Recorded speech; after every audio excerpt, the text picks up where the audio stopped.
मैं स्वागत करता हूं आप सभी फर्स्ट ईयर स्टूडेंट को। यहां पे आज हम 2-3 क्वेश्चन देखने वाले हैं। पहला प्रश्न होगा कि केयर ऑफ फीवर पेशेंट, मतलब जो बुखार यानी ज्वर वाले जो रोगी होंगे उसको कैसे देखभाल किया जाएगा। तो ये देखभाल वाले पेशेंट को यहाँ पे हम लोग देखेंगे, बुखार के रोगियों का देखभाल। बुखार के रोगी का देखभाल के बाद हम लोग अगला क्वेश्चन जो देखने वाले हैं बहुत ही शानदार प्रश्न है कि पोषण को प्रभावित करने वाले कौन कौन से कारक है। मतलब कोई अगर व्यक्ति कोई पोषण कर रहा है या कोई बीमार व्यक्ति है, उसके पोषण को कौन कौन सी चीज़ें हैं जो कि प्रभावित करेगा। तो यही सारे क्वेश्चन जो है हम लोग देखने वाले हैं। बहुत ही शानदार प्रश्न है, देखिएगा वीडियो को पूरा। और आप सभी से सॉरी, क्योंकि नाइट में जो है हम लाइव नहीं आ पाए। यहाँ पे जो है नेटवर्क का इशू हो गया, जिसके कारण से जो है लाइव हम नहीं आ पाए।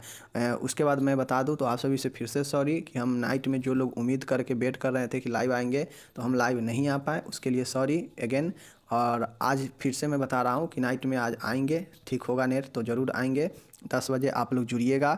जो भी लोग चाहते हैं कि कुछ चीज़ें सुनकर समझकर दिमाग में रखा जाए तो वो लोग आ सकते हैं। यहाँ पे जो है नाइट में हम डिस्कस करते हैं, चर्चा करते हैं, किसी भी क्वेश्चन लेकर आते हैं उस पर डिस्कस करते हैं।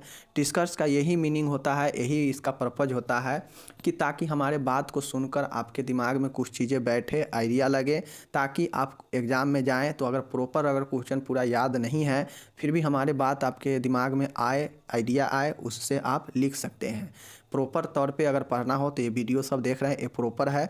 अगर नाइट में आते हैं 10 बजे तो वहाँ पे आपको समझने को मिलेगा, आइडिया मिलेगा क्वेश्चन लिखने का कि अगर कोई चीज़ नहीं याद है तो उसको फिर भी कैसे सुन के लिखा जा सकता है। तो ऐसे ऐसे हम क्वेश्चन लेकर नाइट में 10 बजे आएंगे तो आप लोग जुड़ सकते हैं। चलिए शुरू करते हैं। यहाँ पे देख सकते हैं बुखार वाले पेशेंट का जो है देखभाल करना है। तो देखिए पहले समझते हैं बुखार होता क्या है। तो बुखार या ज्वर जो होता है, शरीर के तापमान जो है 98.6 यानी 99 हम इसको बोल सकते हैं, 99 फ़ारेनहाइट है।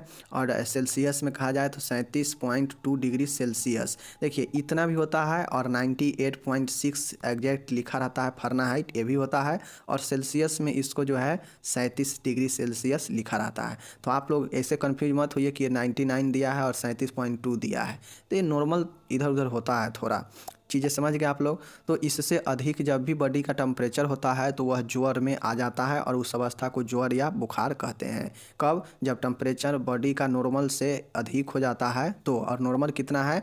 98.6 फ़ारेनहाइट, या इसको 99 फ़ारेनहाइट भी कह सकते हैं। सेल्सियस में कहेगा तो इसको 37 डिग्री सेल्सियस और इसको 37.2 डिग्री सेल्सियस। तो ऐसे हो जाएगा, चीज़ समझ गए। इससे जब भी अधिक होगा तो बॉडी में क्या करेगा, वो कौन सा अवस्था होगा? ज्वर का यानी बुखार का। चीज़ समझ गए। बुखार या ज्वर के तापमान का जो है इतना हो गया। अब है बुखार से पीड़ित मरीज की देखभाल करते समय कुछ बातों का ध्यान देना जरूरी एवं आवश्यक होता है। अब देखिए होता यह है कि जो बुखार वाले पेशेंट होते हैं उनको जो है बहुत सारे चीज़ों को ध्यान में रखा जाता है कि बुखार वाले पेशेंट को जो है कैसा, कौन कौन सी चीज़ों का आवश्यकता होगा, क्या चीज़ें उसको देना है। तो ये सब चीज़ों को देखभाल में ध्यान में रखा जाता है। तो पहले इस चीज़ को जो है आपको मैं चलिए डिस्कस करा देता हूँ कि कौन कौन से बात का आपको ध्यान में रखना पड़ेगा। देखिए यहाँ पे सबसे पहली बातें हैं कि बुखार के रोगी का देखभाल, ये लिखना है। उसका लिखना है कि बुखार के रोगी की देखभाल निम्न प्रकार से करनी चाहिए। मतलब एक फीवर पेशेंट को कौन कौन से चीज़ों ध्यान में रख के उसको हम देखभाल करेंगे, केयर प्रदान करेंगे। तो पहले उस बातें को ध्यान में रखिए, मेन पॉइंटे को। अब देखिए कोई भी पेशेंट होता है उसको जो है हम लोग ऑब्जर्वेशन करते हैं, तो रोगी का परीक्षण करते हैं। परीक्षण कहा जाए तो टेस्ट उसका करेंगे, उसको टेस्ट करके जांचें परीखेंगे, उसका एग्जामिनेशन करेंगे, मीन्स ऑब्जर्वेशन करेंगे पेशेंट का कि पेशेंट का अंदर जो है क्या क्या चीज़ें प्रॉब्लम है, उसका नियमित तौर पे सब चीज़ होगा यहाँ पे। तो रोगी का परीक्षण होगा पूर्ण। दूसरा होता है कि रोगी का, यहाँ पे बुखार की बातें हैं, तो रोगी का जो तापमान होता है वो तापमान सही से चल रहा है या नहीं चल रहा है, बॉडी टेम्परेचर कंटिन्यूअस एक समान बना हुआ है या अप डाउन हो रहा है। तो वहाँ पे जो है उसके बॉडी का शारीरिक तापमान जो है नियमन है कि नहीं, इसको जो है हम लोग देखते हैं। तो दूसरा पॉइंट क्या लिखिएगा कि शारीरिक तापमान का नियमन। नियमन मतलब होता है कि रेगुलर तापमान जो है सही से आ रहा है या नहीं आ रहा है, औसतन जो होना चाहिए या कम हो गया है या ज़्यादा हो गया है, क्योंकि ज़्यादा होगा तो फीवर होगा, कम होगा तो लो हो जाएगा तो दिक्कत होगा। तो इसलिए नियमन बनाए रखने के लिए क्या क्या चीज़ का ध्यान रखेंगे। तीसरा चीज़ होगा कि पोषण संबंधी आवश्यकता। अब एक जो बुखार वाला पेशेंट होता है उसको पोषण भी देना बहुत ज़रूरी होता है, क्योंकि अब पोषण नहीं दीजिएगा उसका शरीर कमज़ोर पड़ जाएगा, वीक हो जाएगा। उसके बाद एक बुखार वाले पेशेंट को क्या पोषण में देना चाहिए, क्या नहीं देना चाहिए, तो इन सभी आवश्यकताओं को जो ध्यान में रखा जाता है, तो उसको जो है हम लोग पोषण की आवश्यकता में लिखेंगे, पोषण पोषण संबंधी आवश्यकताओं में। ये तीसरा पॉइंट हो गया। नेक्स्ट हम लोग चलेंगे तो क्या लिखेंगे, आराम व नींद। आराम और नींद में हम लोग क्या लिखेंगे, आराम एवं नींद। आराम एवं नींद जो है हम लोग लिखेंगे। इसमें क्या लिखेंगे, तो आराम और नींद, किसी भी बुखार वाले पेशेंट को जो है नींद ज़्यादा आता है और उसको आराम दिलाने के लिए क्या क्या चीज़ें करेंगे ताकि उसको अच्छे से नींद आ सके और जो मरीज़ हो वो रिलैक्स रह सके।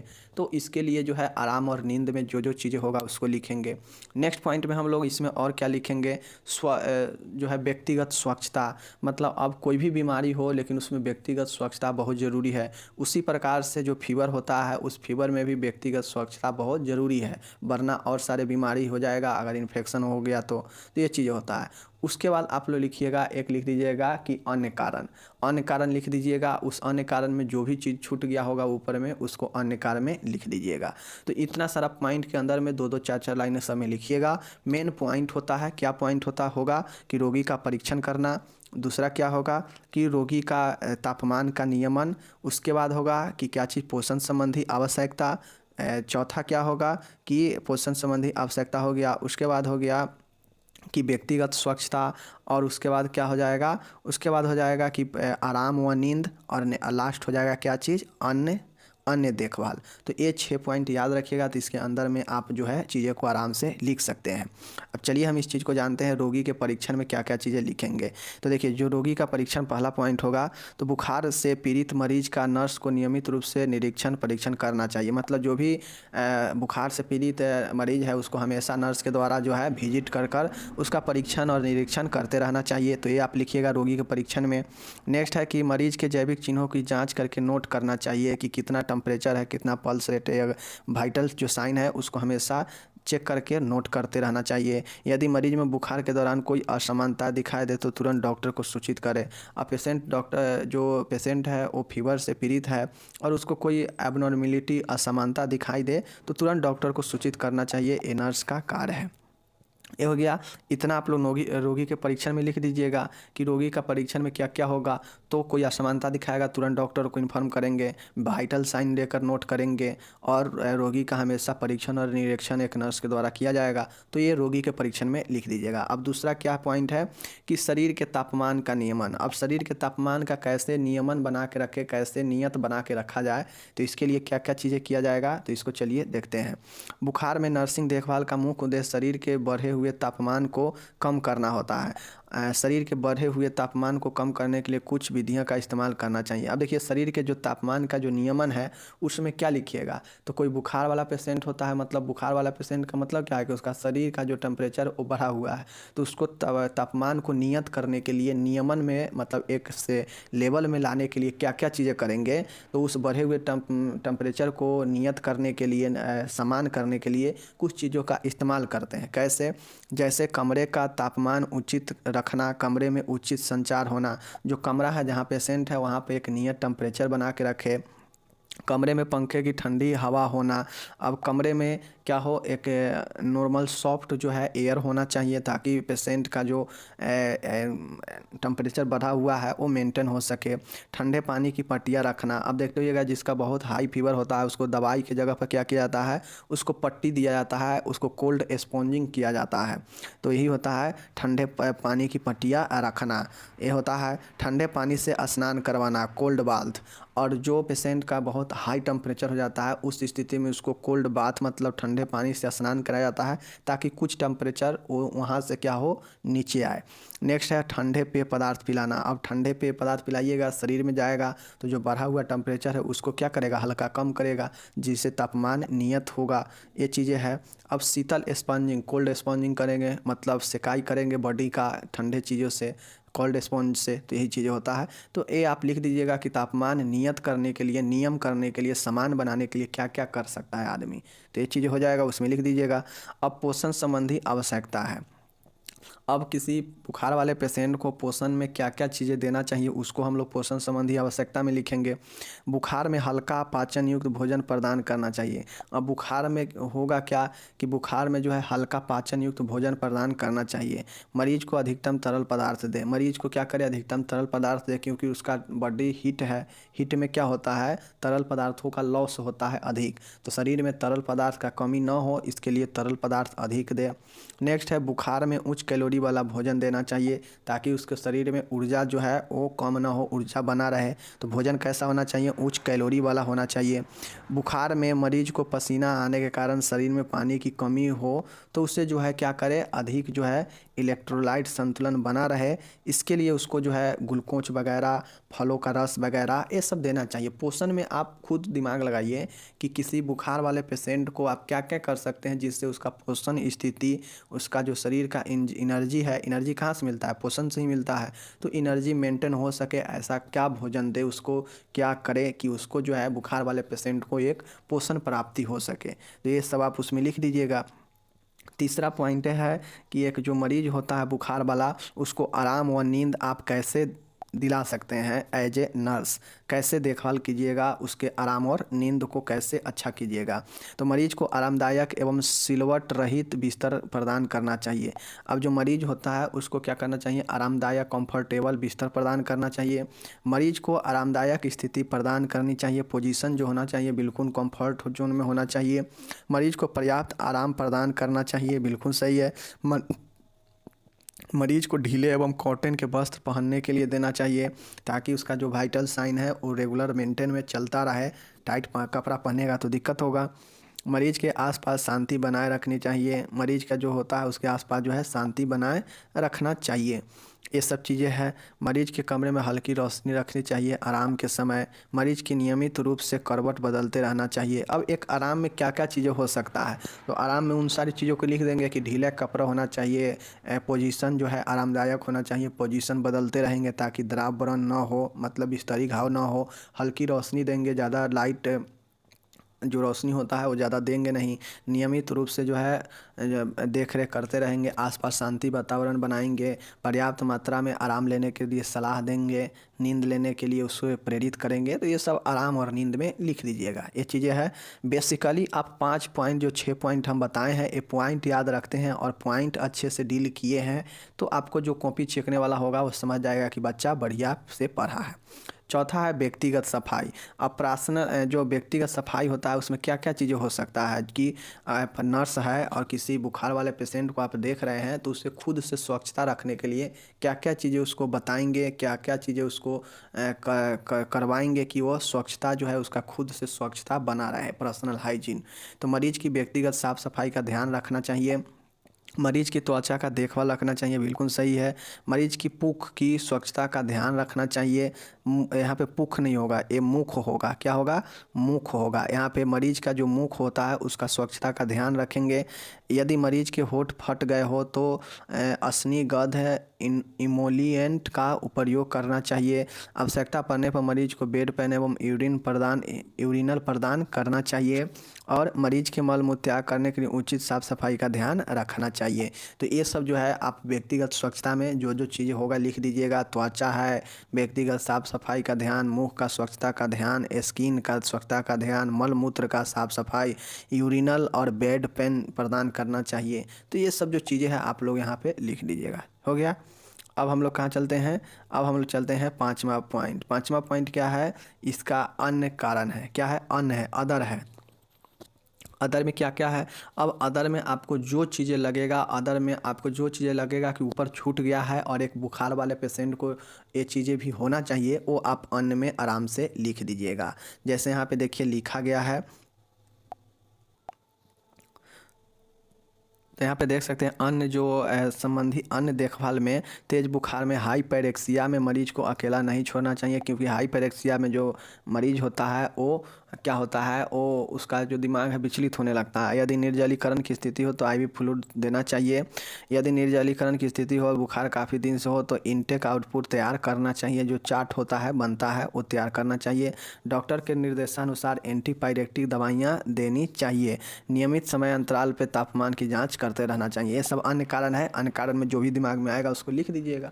मुख्य पॉइंट जो 5 है उसको याद रखिए, उसके अंदर ऑटोमेटिक चीज़ें आप लोग लिख सकते हैं। ये हो गया। अब चलिए हम लोग यहाँ पे नेक्स्ट प्रश्न जो देखने वाले हैं वो देखने वाले हैं कि बीमारी में पोषण को प्रभावित करने वाले कौन कौन से कारक है। आपसे सीधा पूछ देगा कि पोषण को प्रभावित करने वाले कौन कौन से कारक है, फैक्टर है, बताइए। यानी factors affecting nutrition in sickness, मतलब बीमारी में कौन कौन से ऐसे चीज़ें हैं जो कि पोषण को प्रभावित करता है। या सीधा आपसे दे देगा कि पोषण को प्रभावित करने वाले कौन कौन से कारक है, लिखे, फिर भी आप यही लिखिएगा, ठीक है। चलिए देखते हैं, जान लीजिए इसका उत्तर क्या होगा। बीमारी के कारण मरीज का पाचन तंत्र बिगड़ जाता है, बिल्कुल सही है, जिससे उसकी भोजन के प्रति रुचि कम हो जाती है तथा उसकी भूख कम हो जाती है। भोजन स्वीकार करने में जो कारक बाधा उत्पन्न करते हैं वे निम्न प्रकार है। अब देखिए, कोई भी बीमारी में होता यह है कि आदमी का जो पाचन तंत्र होता है, कोई भी बीमारी हो, एक नॉर्मल पेन भी होगा तो उस पेन में भी क्या होता है, आदमी को खाने का इच्छा नहीं करता है दर्द से। तो कोई भी बीमारी हो, उस बीमारी में होता यह है कि ज़्यादातर बीमारी में देखा जाता है कि लोगों का पाचन तंत्र क्या होता है, बिगड़ जाता है, इनडाइजेशन होने लगता है, और जिससे होता यह है कि उसकी भोजन के प्रति जो इंटरेस्ट होता है, जो रुचि होता है, वो कम जाता है और उसको भूख भी कम लगता है। और भूख कम हो जाता है जिसके कारण वह भोजन को क्या करता है, स्वीकारने में उससे असमर्थ होने लगता है और उसको बाधा उत्पन्न होने लगता है, मतलब समस्या आने लगता है। जो कि यही कुछ कारक है जो कि इस भोजन को बाधा करता है उसके रुचि में। तो उसको कौन कौन से कारक है जो उसको रुचि पहुंचाता है, चलिए हम लोग देखते हैं। तो पोषण को प्रभावित करने वाले कारक में पहला कारक है पर्यावरणीय कारक, इन्वायरमेंट फैक्टर। दूसरा कारक हम लोग देखते हैं, दूसरा कारक है संस्कृति कारक, कल्चर फैक्टर। ये चीज़ें याद रखिएगा, पॉइंट, यही मैं बोलता हूँ कि पॉइंट याद रखिए। तीसरा कारक है मनोवैज्ञानिक कारक, इसको याद रखिए। उसके बाद देखिए यहाँ पे चौथा कारक है अन्य कारक, मतलब अदर फैक्टर्स। अब देखिए हम लोग क्या पढ़े हैं, 4 पॉइंट पढ़े हैं। पहला क्या पढ़े हैं, इन्वायरमेंट, इन्वायरमेंट फैक्टर होगा, इन्वायरमेंट फैक्टर होगा। दूसरा हम लोग क्या पढ़े हैं, कल्चर फैक्टर। तीसरा क्या पढ़े हैं हम लोग, तीसरा यहाँ पे देख लीजिए, तीसरा है आपका यहाँ पे मनोवैज्ञानिक साइकोलॉजिकल फैक्टर, और चौथा है अन्य फैक्टर। तो ये फैक्टर याद रखिएगा कि ये जो फैक्टर है ये आपके पोषण को, आपके न्यूट्रिशन को क्या करता है, इफेक्टिव करता है, प्रभावित करता है। तो कौन कौन से हैं, एक बार और रिपीट कीजिए। पर्यावरण कारक, दूसरा क्या कारक है, कल्चर मतलब संस्कृति कारक, तीसरा क्या है, साइकोलॉजिकल कारक, मनोवैज्ञानिक कारण कारक, और चौथा है अन्य कारक। चलिए हम लोग देखते हैं कि पर्यावरणीय कारक में क्या लिखना होगा और कल्चर कारक में क्या लिखना होगा। देख सकते हैं यहाँ पे पर्यावरणीय कारक में है भोजन स्थल का अस्वच्छ होना या अप्रिय दृश्य होना, भोजन स्थल पर गंदगी होना। देखिए पर्यावरण कारक में, इन्वायरमेंट फैक्टर में होता यह है कि समझिए अगर हम भोजन करने का हमारे अंदर चेष्टा है, हमें अंदर से भूख लगी है, बट जो भोजन है वो किसी गंदे स्थान पे बना है, जहाँ भोजन बना है वो आसपास का एरिया जो पर्यावरण है दूषित है, तो आपको खाने का इच्छा करेगा, जो भी इच्छा रहेगा वो ख़त्म हो जाएगा, रुचि बेरुचि हो जाएगा। तो पर्यावरण कारक शुद्ध और स्वच्छ होना बहुत ज़रूरी होता है। तो वही कहता है भोजन स्थल अस्वच्छ होना मतलब गंदा होना, या अप्रिय दृश्य होना मतलब प्रिय नहीं है, आपके अनुसार नहीं है। भोजन स्थल पर गंदगी होना, यही चीज़ें है। स्थल मतलब क्या होता है, पर्यावरण में। नेक्स्ट है आपका, यहाँ पे देख सकते हैं, नेक्स्ट क्या है कि भोजन स्थल पर बदबू आना, बदबू भी आएगा, वो पर्यावरण में ही होगा। भोजन स्थल पर कोई शोर शराबा होना। अब आपको क्या लिखना है, पर्यावरण कारक में क्या क्या हुआ कि भोजन स्थल पर गंदगी होना, अप्रिय होना, मतलब अशोभनीय, और बदबू आना, स्थल पर शोर शराबा, हंगामा। तो ये सब जो है चीज़ें एक इन्वायरमेंटल फैक्टर होता है। चीज़ों को समझ गए, जो आप पर्यावरण में घटित हो रहा है आसपास जहाँ पे भोजन बना है, ये हो गया। दूसरा है संस्कृति कारक, संस्कृति कारक में क्या होता है, कल्चर फैक्टर में, कि भोजन शैली में परिवर्तन होना। अब जो भोजन शैली में परिवर्तन के मतलब क्या हुआ कि चावल को हम लोग जो है खिचड़ी बना दिए। अब खिचड़ी क्या होता है, बहुत लोग पसंद करता है, बहुत लोग नहीं पसंद करता है, लेकिन चावल लगभग सब लोग पसंद करते हैं। तो उसी प्रकार से है कि जो भोजन का शैली है वो उसको बदल दिए, ये चीज़ें हैं। दूसरा है शाकाहारी रोगी का मांसाहारी भोजन से परहेज। अब किसी का जो है पोषण में कैसे प्रभावित होगा, अगर मान गए कहीं हम ट्रीटमेंट के लिए गए और हम जो है शाकाहारी है लेकिन वहाँ पे लगातार मांसाहारी बन रहा है, तो क्या होगा, मेरा पोषण प्रभावित होगा, हम भोजन करेंगे नहीं तो मेरा क्या होगा, न्यूट्रिशन प्रभावित होगा। और भोजन क्यों नहीं कर रहे हैं, क्योंकि हम है शाकाहारी लेकिन वहाँ पे मांसाहारी बन रहा है, हम है क्या चीज़ वेजिटेरियन लेकिन वहाँ पे नॉन वेजिटेरियन बन रहा है, किसी भी चीज़ में किसी भी जगह पे। तो यही होता है आपका सांस्कृतिक कारक। तो ये होता है मांसाहार और शाकाहार, ये दोनों सांस्कृतिक कारक होगा। तीसरा है अन्य कोई धार्मिक मान्यता, और अन्य कोई भी धार्मिक मान्यता हो सकता है जिसमें ये बताया गया हो कि इस समय जो है भोजन नहीं करना चाहिए या इसमें भोजन करने से ये दिक्कत होता है। तो ये भी जो है बताता है कि जो है वो आपका पोषण प्रभावित करेगा, कौन, सांस्कृतिक कारक। तो यहाँ पे लॉजिक थोड़ा थोड़ा है, चीज़ों को समझिएगा तो आराम से लिख सकते हैं। तीसरा आपका यहाँ पे है कि मनोवैज्ञानिक कारक। मनोवैज्ञानिक कारक क्या होता है, साइकोलॉजिकल फैक्टर। साइकोलॉजिकल फैक्टर क्या है, जो आपके मन पर जो आपको इफेक्ट करेगा, मानसिक रूप से इफेक्ट करेगा, वही तो मनोवैज्ञानिक इफेक्ट हो जाएगा। मरीज की भोजन में रुचि न होना। रुचि कब नहीं होता है, जब आपका मन कहता है कि नहीं हमको भूख नहीं लग रहा है, नहीं खाएंगे, तो वही होता है। तो मरीज की भोजन में रुचि नहीं होना, ये एक प्रकार के मनोवैज्ञानिक फैक्टर है। दूसरा है मरीज को नापसंद भोजन प्रदान करना। अब मनोवैज्ञानिक फैक्टर में ये भी होगा कि हमें मान गए, हमें जो है वो कोई चीज़ नहीं पसंद है भोजन, लेकिन हमको वो चीज़ मिल रहा है, क्या होगा, उसमें रुचि कमेगा, भोजन कम करेंगे तो पोषण पर भी इफेक्ट पड़ेगा। तो यही होता है मरीज को नापसंद भोजन प्रदान करना। नेक्स्ट है मरीज का भोजन आकर्षक न होना। अब देखते होइएगा जो बहुत ही अच्छा कड़क मतलब भोजन बनाता है, लोग चाव से खाता है, लेकिन अगर वो नापसंद भोजन हो, अगर वो भोजन अच्छे से ना बना हो, तो लोग उसको थोड़ा जो है कम इंटरेस्ट लेके खाते हैं। तो ये है कि भोजन आकर्षक नहीं बना है, इसलिए लोग उसको कम पसंद कर रहे हैं। नेक्स्ट है मरीज का चिंता, क्रोध या अवसाद में होना। मरीज का ये कारण होगा कि जो है वो मरीज जो है भोजन चिंता में, क्रोध में और अवसाद में जब मरीज रहता है या कोई भी आदमी, तो नॉर्मली बात है कि वो भोजन कम करता ही है, उसको मन लगता नहीं है भोजन में। तो ये होता है मरीज का नींद में होना। मरीज का नींद में होना जो है ये क्या कहलाता है, साइकोलॉजिकल फैक्टर है। तो देखिए साइकोलॉजिकल फैक्टर वो होता है जो आपको मन के अनुसार चीज़ें होता है, मन आपका जो मानसिक रूप जो कह रहा है, जो मन कह रहा है, वही उसी अनुसार जो होगा वही आपका मनोवैज्ञानिक प्रभाव होगा। भोजन में इंटरेस्ट न रहना, भोजन अच्छा नहीं लगना, नींद आ रहा है, तो ये सब क्या है, आपका मन द्वारा नियंत्रित हो रहा है। तो यही होता है मनोवैज्ञानिक फैक्टर, और इसी में आप लोग लिख दीजिएगा, ये हो गया।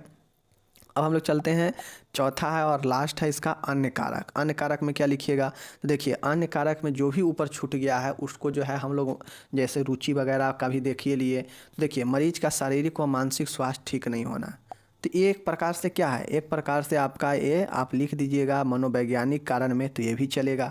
और यहाँ भी लिख दिया है कि मरीज का मानसिक व शारीरिक स्वास्थ्य ठीक नहीं होना, मतलब स्वास्थ्य ठीक नहीं है। भोजन का समय निश्चित अनिश्चित होना, मतलब भोजन का कोई निश्चित समय नहीं है, उसका जब मन तब भोजन मिल रहा है। बहुत सारे अन्य कारण हो सकता है ना। भोजन में पोषण का आपको प्रभावित करने में आपका जो आर्थिक जो स्थिति है वो भी बहुत बड़ा रोल निभाता है, कि आपके पास अगर पैसा 2 रुपया है तो कोई 4 रुपये के तरह तो आप न्यूट्रिशन नहीं न लेंगे, तो वही होता है। तो ये आर्थिक स्थिति भी बहुत बड़ा निर्भर करता है, प्रभावित करता है। तो ये सब अन्य कारक में इस प्रकार से आप लोग लिखिएगा। तो एक बार और बता देते हैं क्या क्या पोषण को प्रभावित करता है।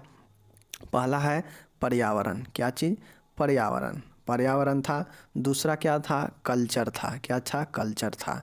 तीसरा क्या था, मनोवैज्ञानिक था, मनोवैज्ञानिक प्रभाव, मनोवैज्ञानिक कारक, मनोवैज्ञानिक फैक्टर, तो मनोवैज्ञानिक फैक्टर हो गया। चौथा क्या था, अन्य कारण। तो एक ये याद रखिएगा चारों, तो आप चीज़ों को आराम से लिख सकते हैं अंदर में, अब उससे रिलेटेड चीज़ को उसके अंदर में लिख दीजिएगा। तो ये चीज़ हो गया। अब हम लोग चलते हैं, देखिए एक और इम्पोर्टेंट क्वेश्चन है। आपसे क्वेश्चन क्या पूछेगा कि बिस्तर तैयार करना किसे कहते हैं, समझाइए एवं इसके उद्देश्य भी लिखिए। अब देखिए आपसे 5 नंबर का क्वेश्चन पूछेगा कि बिस्तर कैसे तैयार किया जाता है, या बिस्तर तैयार करने का क्या उद्देश्य है, मतलब बिस्तर क्यों तैयार किया जाता है बताइए। तो 5 नंबर में बताएगा, तो आप लोग आराम से लिखिएगा। चलिए बात कर लेते हैं। देखिए यहाँ पे इंग्लिश में भी देख लीजिए। इंग्लिश में क्वेश्चन रहेगा कि what is bed making, bed making होता क्या है, and right the purpose of bed making, मतलब एक्सप्लेन करना है, इसका पर्पज लिखना है कि बेड मेकिंग आखिर होता क्यों है, क्यों बेड मेकिंग किया जाता है, ये चीज़ें हैं। तो चलिए देख लेते हैं। उत्तर बिस्तर बनाना बेड मेकिंग का हम लोग देखते हैं। ठीक है, चलिए देख लेते हैं। अब यहाँ पे देखिएगा आप लोग, एक प्रक्रिया है। यह क्या है? एक प्रक्रिया है, एक प्रोसेस है। बेड मेकिंग, बिस्तर बनाना भी एक प्रोसेस है, जिसमें अलग अलग तरीके से जो है चीज़ें को एडजस्ट किया जाता है और इसमें अलग अलग सामान की ज़रूरत पड़ता है। यह एक प्रक्रिया है। मरीज की स्थिति के अनुसार उसे अधिक आराम देने के लिए विशेष प्रकार से बिस्तर तैयार किए जाते हैं। अब देखिएगा, इसमें स्थिति के अनुसार लिखा है कि मरीज के स्थिति के अनुसार उसे अधिक आराम देने के लिए विशेष प्रकार के बिस्तर तैयार किया जाता है। अब होता यह है कि अलग अलग पेशेंट रहता है, सर्जरी पेशेंट रहता है, कोई हृदय रोगी पेशेंट है, कोई हड्डी का टूटा हुआ पेशेंट है, तो सबके लिए अलग अलग स्थिति होगा। और जब भी सबके लिए अलग अलग स्थिति होगा तो उसका बेड भी अलग अलग तरीके से अलग अलग तैयार किया जाता है विशेष प्रकार से। तो ये है जो है, इतना लिखिएगा। नेक्स्ट लिखिएगा कि अस्पताल में मरीज को भर्ती कराने के बाद उसको एक ऐसा सुरक्षित एवं आरामदायक बिस्तर प्रदान करना होता है जिसे मरीज आराम से सो एवं बैठ सके। अब कोई भी व्यक्ति है, कोई भी मरीज है, यह एक प्रोसेस है जिसमें मरीज को क्या किया जाता है कि उसके पोजीशन के अनुसार, कि उसको कैसा पोजीशन में रखना है, उस अनुसार उसका बेड तैयार किया जाता है एक विशेष प्रकार से। बेड जब तैयार कर लिया जाता है तो जो अस्पताल होता है वहाँ पर कोई भी मरीज जब भर्ती है तो भर्ती होता है तो उसका ये उद्देश्य ही होता है कि अच्छा से आरामदायक और सुरक्षित बिस्तर उसको प्रदान किया जा सके, ताकि जो मरीज़ है वो आराम से सो सके और बैठ सके। तो यही होता है बिस्तर बनाना, बेड मेकिंग। इसीलिए बेड मेकिंग किया जाता है ताकि मरीज़ को सुरक्षित आरामदायक जो है उसको एक बिस्तर दे सके, ताकि वो आराम से सो सके और बैठ सके। और अलग अलग पोजीशन के लिए अलग अलग बेड तैयार किया जाता है। अस्पताल में होने वाले पलंग घरों के पलंग से बिल्कुल भिन्न होते हैं। अब देखिएगा, जो पलंग होता है वो हमारे जो घर में होता है वो अस्पताल वाले पलंग से बिल्कुल अलग होता है। पलंग मरीज की स्थिति या अस्पताल की व्यवस्था के अनुसार विभिन्न प्रकार के हो सकते हैं। अब देखिए, जो पलंग होता है या तो पोजीशन के अनुसार कि कार्डियक पोजीशन को कैसा पलंग है, अर्थो वाले के लिए कैसा है, सर्जरी के वाले के लिए कैसा पलंग है, और या हो सकता है बजट के हिसाब से कि अस्पताल कितना बड़ा है, कितना भव्य है, तो उस अनुसार से जो है ये बेड होता है। अब आप लोग देखते होइएगा कि बहुत ही मॉडर्न हॉस्पिटल में जाते होइएगा तो उसमें बहुत ही अच्छा बेड लगा रहता है, लेकिन एक सिंपल हॉस्पिटल में जाइएगा तो उसमें नॉर्मली फ्लैट बेड लगा होता है। तो ये सब जो होता है यही होता है कि अस्पताल के अनुसार भी जो है भिन्न भिन्न बेड होता है जो हमारे घरों से अलग होता है। तो ये चीज़ें हैं। तो ये चीज़ें बिस्तर बनाना समझ गए। क्या समझ गए? बिस्तर बनाना कि यह स्थिति के अनुसार विभिन्न प्रकारों से तैयार किया जाता है, एक प्रक्रिया है क्या बेड बनाना, जिसमें मरीजों को बेहतर आराम देने के लिए जो है उसे क्या किया जाता है, भर्ती कराने के बाद बेड बना कर दिया जाता है ताकि बेहतर आराम और सुरक्षित से आराम कर सके, ताकि जो मरीज़ है वो अच्छे से उठ बैठ सके। ये है। और जो हमारा घर का जो पलंग होता है वो अस्पताल का जो पलंग है वो घर के पलंग से बिल्कुल भिन्न होता है। इसका मरीज के स्थिति के अनुसार या अस्पतालों के व्यवस्था के अनुसार अलग अलग प्रकार का जो है ये हो सकता है बेड। तो ये चीज़ें हैं। बिस्तर समझ गए। अब ये जो बिस्तर मेकिंग का प्रोसेस हम लोग समझ गए, तो अब हम लोग इसका देखेंगे जो क्या है इसका उपयोग, इसमें कौन कौन से उपयोग आता है, बेड बनाने में कौन कौन से चीज़ें, बिस्तर बनाने में कौन कौन से चीज़ें उपयोग में आता है। पलंग पर बिस्तर बनाने बेड मेकिंग के लिए जो सामान उपयोग में आते हैं वो निम्न है। ये सब आपको लिखना पड़ेगा। पूछ देगा बिस्तर बनाना क्या है, इसके उद्देश्य लिखे, इसमें उपयोग होने वाले सामान लिखे। तो आपको लिखना पड़ेगा कि बिस्तर बनाने में इन सब चीज़ों का इस्तेमाल किया जाता है, इन सब चीज़ों का उपयोग होता है। कौन कौन से चीज़ है चलिए देखते हैं। पहले देखिए, गद्दा मैट्रेस, जो कि मान गए कोई चौकी वगैरह होता है जो नॉर्मल होता है तो उस पर एक गद्दा रखा जाएगा ना, तो मैट्रेस होना चाहिए। उसके बाद होता है मैकिनटोश होता है। अब ये मैकिनटोश होता है जो कि गद्दा पर बिछाया जाता है ताकि भीगने से या कुछ भी होने से भी संक्रमित गंदा होने से बचाया जा सके। मैकिनटोश अपने में क्या करता है, अंदर तक पानी वगैरह को नहीं जाने देता है, ये चीज़ें करता है। चादर है, बेड शीट होता है ऊपर से बिछाने के लिए। उसके बाद होता है पीलो होता है, यहाँ पे देख सकते हैं पीलो होता है, तकिया ड्रो सीट होता है और तकिए का कवर होता है। उसके बाद मरीज को ओढ़ने के लिए उठने के लिए एक कंबल होता है, ब्लैंकेट होता है। अब देखिए, ये तो नॉर्मली है कि कौन कौन सी चीज़ों का याद बिस्तर बनाने के लिए नॉर्मली क्या क्या चीज़ होना चाहिए। तो एक जो है वो क्या होना चाहिए, मैट्रेस होना चाहिए। मैट्रेस होने के बाद उस पर जो है क्या चीज़, एक मैकिनटोश होना चाहिए जो आपको क्या करता है, संक्रमण से या बेड को भीगने से, ये सब करने से बचाता है। तीसरा चीज़ क्या होना चाहिए, उस पर एक चादर होना चाहिए, बेडशीट होना चाहिए, तकिया पिलो होना चाहिए, कंबल होना चाहिए, ड्रो शीट होना चाहिए। ये सब चीज़ें हैं। पिलो कवर होना चाहिए, तकिया का कवर होना चाहिए ताकि तकिया गंदा बार बार हमेशा ना हो। तो ये सब जो चीज़ें हैं बिस्तर बनाने के लिए आवश्यक है, इतना चीज़ें होना चाहिए, लिख दीजिएगा। अब हम लोग चलते हैं, जो एक लास्ट क्वेश्चन हम लोग से पूछा गया है 5 नंबर में। देखिए, ये हम टोटल पढ़ लिए बिस्तर बनाने की विधि, बिस्तर बनाने का सामान उपयोग और बिस्तर बनाने का उद्देश्य टोटल पढ़ लिए। लेकिन हमसे एग्जाम में क्या पूछा गया था कि सिर्फ बिस्तर बनाने का क्या उद्देश्य है, बताइए कि बिस्तर क्यों बनाया जाता है। तो यही चीज़ें हैं। अब हम लोग का मेन क्वेश्चन यहाँ से शुरू होता है, बट अगर आपसे पूछ ले कि बिस्तर क्या है तो उसमें टोटल आप लोग लिख दीजिएगा इतना।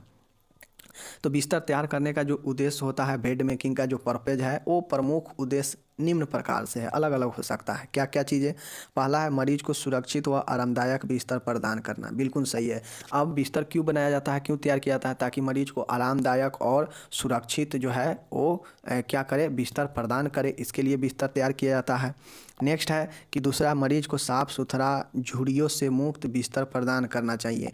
जो अब बिस्तर होता है, बिस्तर बनाने का एक ये भी उद्देश्य है कि बिस्तर अच्छा से रहेगा तो मरीज अच्छा से आराम कर पाएगा, साफ़ सुथरा होगा तो संक्रमण से बचेगा। तो और जो है सिलवट रहित जो है बेड होगा तो उसको ज़्यादा आरामदायक मिलेगा। तो ये सब जो चीज़ें हैं ये बिस्तर बेड मेकिंग के एक पर्पज है। तीसरा है, साफ़ बिस्तर वार्ड व यूनिट को भी साफ़ रखता है। अगर साफ़ बिस्तर है तो क्या करेगा, वो जिस वार्ड में बना है वो बेड जिस वार्ड में लगा है उस वार्ड को भी साफ़ दिखने में मिलेगा, साफ़ सुथरा रखेगा उसको। तो ये चीज़ें हैं। उसके बाद चौथा पॉइंट है, यहाँ पे देख सकते हैं, आरामदायक बिस्तर द्राव बरन होने से बचाता है। और जो आरामदायक होता है, जो बेड मरीज के हिसाब से बनना होता है, तैयार किया होता है, तो वो उसमें जो बेड सोर होने का संभावना होता है वो कम होता है और वो बचाता है। ये हो गया। पांचवा है, मरीज और नर्स के बीच पारस्परिक संबंध एनपीआर स्थापित करता है।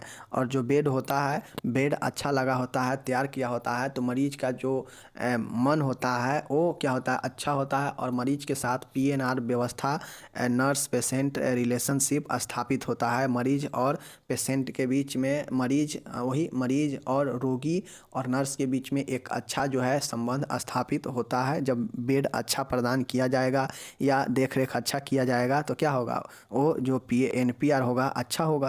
तो यही चीज़ें हैं। मरीज को सक्रिय व निष्क्रिय व्यायाम करवाने हेतु, और जो बेड तैयार किया जाता है वो बेड तैयार करने का एक उद्देश्य ये भी रहता है कि जो अपने बेड से नहीं उतर सकता है उस पर हल्का फुल्का आराम भी कराया जा सके अच्छे से बेड पे। सातवां है, मरीज को बीमारी विशेष में आराम दिलाने हेतु। अब किस प्रकार का कौन सा मरीज है उसके लिए उसी प्रकार से बेड तैयार किया जाता है, तो उसका पर्पज ही होता है कि वैसे जो भी बीमारी है उस प्रकार से बेड तैयार होगा और उसे जो बीमारी है उससे आराम दिलाएगा, उससे विशेष आराम दिलाने के लिए जो है बेड तैयार किया जाता है। ये हो गया। अब यहाँ पे 8वां पॉइंट देखते हैं, मरीज का विश्वास प्राप्त करने हेतु। अब अच्छा चीज़ें उपलब्ध किसी को हम कराएंगे तो ऑटोमेटिक है कि उसका विश्वास हम पे बढ़ेगा। इसी प्रकार से जो नर्स होती है वो अगर अच्छा बिस्तर बना कर देगी पेशेंट को तो उसके प्रति जो है मरीज का विश्वास क्या होगा, बढ़ेगा। 9वां है, मरीज को उसकी स्थिति के अनुसार विशेष सुविधाजनक बिस्तर देने हेतु। अब मरीज किस पोजीशन में है, मैंने वही बताया कि किस बीमारी में है उस बीमारी के अनुसार भी बेड बनेगा। उस बीमारी में कैसा पोजीशन है उस पोजीशन के अनुसार भी उसको बेड तैयार किया जाएगा। जैसे जो भी हार्ट वाले पेशेंट होंगे उसको अनुसार, जो भी सर्जरी वाला होगा उसके अनुसार, जो भी ऑर्थो वाला होगा उसके अनुसार, उसके पोजीशन के अनुसार बेड तैयार करके सुविधाजनक एडजस्टमेंट वाला बेड उसको दिया जाता है। 10वां है, मरीज को स्वच्छ वातावरण प्रदान करने हेतु। और बेड अगर साफ़ सुथरा अच्छा होगा तो मरीज को क्या होगा, स्वच्छता उसको मिलेगा, स्वच्छ वातावरण भी उसको प्रदान होगा, बेड से बदबू नहीं आएगा। ये सारी चीज़ें जो है होगा एक अच्छा बेड से। तो ये सब जो है बेड तैयार करने का उद्देश्य होता है। बेड मेकिंग का एक पर्पज था कि बेड मेकिंग क्यों किया जाता है। तो ये सारे 10-15 पॉइंट, आप जितना पॉइंट चाहे लिख सकते हैं कि बेड तैयार करने का क्या उद्देश्य है, बेड क्यों तैयार किया जाता है पेशेंट के लिए। तो इस चीज़ को हम यहाँ पे 10 पॉइंट लिखे हैं, आप 15 पॉइंट भी इसमें दिमाग लगा के लिख सकते हैं। हाँ, लेकिन फालतू की बातें नहीं लिखिएगा, एकदम एग्जैक्ट और जेन्युइन बातें होगा वही लिखिएगा। फिलहाल मिलते हैं अगले वीडियो में। वीडियो बड़ा है लेकिन 3 क्वेश्चन कवर कर लिए हम लोग। मिलते हैं अगले वीडियो के साथ, तब तक जय हिंद, नमस्कार, टेक केयर, बाय बाय।